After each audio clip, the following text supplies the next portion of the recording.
In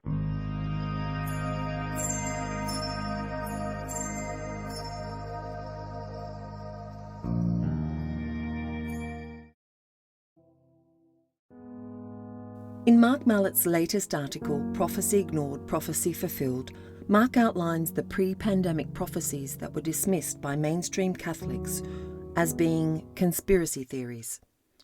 One notable prophecy by Fr Michel Rodrigue stated, "Great darkness envelops the world, and now is the time. Satan is going to attack the physical body of my children, whom I created in my image and in my likeness. Satan, through his puppets who rule the world, wants to inoculate you with his venom. He will push his hatred against you to the point of compulsory imposition that will take no account of your freedom.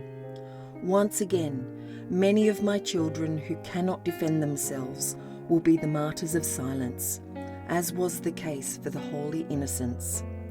This is what Satan and his henchmen have always done." God the Father to Fr Michel Rodrigue, December 31st, 2020.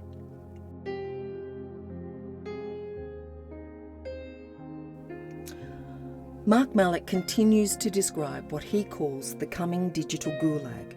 He writes, "No, my brothers and sisters, this is not a cheap moment of I told you so, or a kind of perverse Schadenfreude.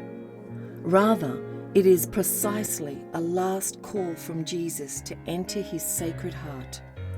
For the global trap that has been set is about to be sprung, and when it is, those who reject the Great Reset will be left behind. Jesus is all that we will have. We have never, as a global community, been so close to something resembling the mark of the beast as we are now.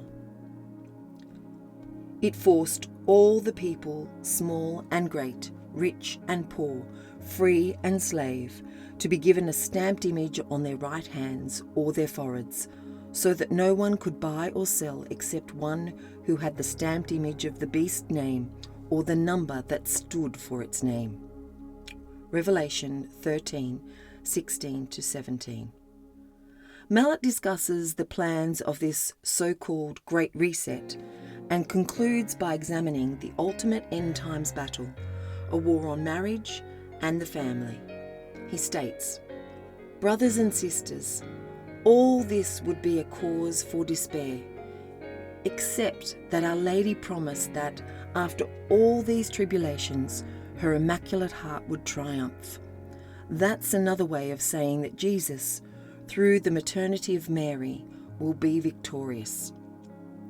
On this universal level, if victory comes, it will be brought by Mary. Christ will conquer through her because he wants the Church's victory now and in the future to be linked to her." Pope John Paul II, Crossing the Threshold of Hope, page 221.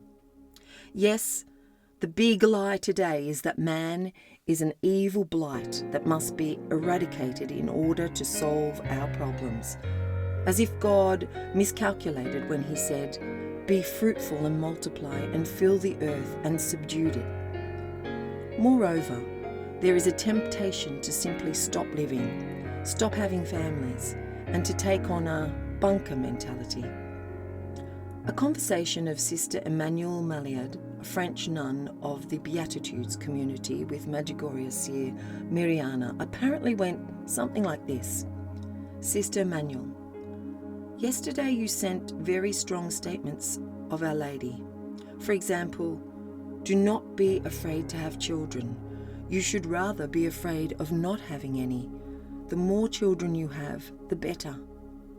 Miriana: "Yes, she said so, and she knows why she said it. I know that too, but I cannot tell you more." Sister Emmanuelle: "Oh, you know it too."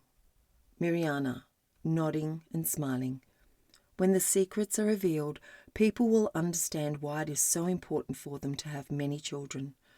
We are all waiting for the triumph of the Immaculate Heart of Mary."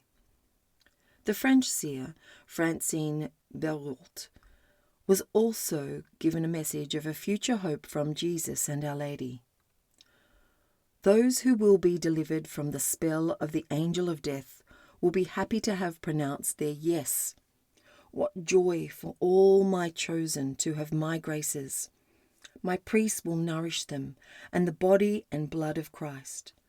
They who will have said yes, as well as the children of the light, will see wonders before their eyes. You will taste love, and you will go forward in my new earth in peace, joy and love. No more fear, no more hatred, only love, only peace. Message 313, February 2003. Jesus will safeguard and care for his bride during this tribulation, most especially in the heart of his mother, who is the ark provided to us for this great storm. Let us not argue with Jesus on this point, but simply ask this woman clothed in the sun to take us and our loved ones into the safe harbour of her Son, for the storm is about to burst in fury upon this poor humanity. My immaculate heart will be your refuge and the way that will lead you to God. Our Lady of Fatima, June 13, 1917.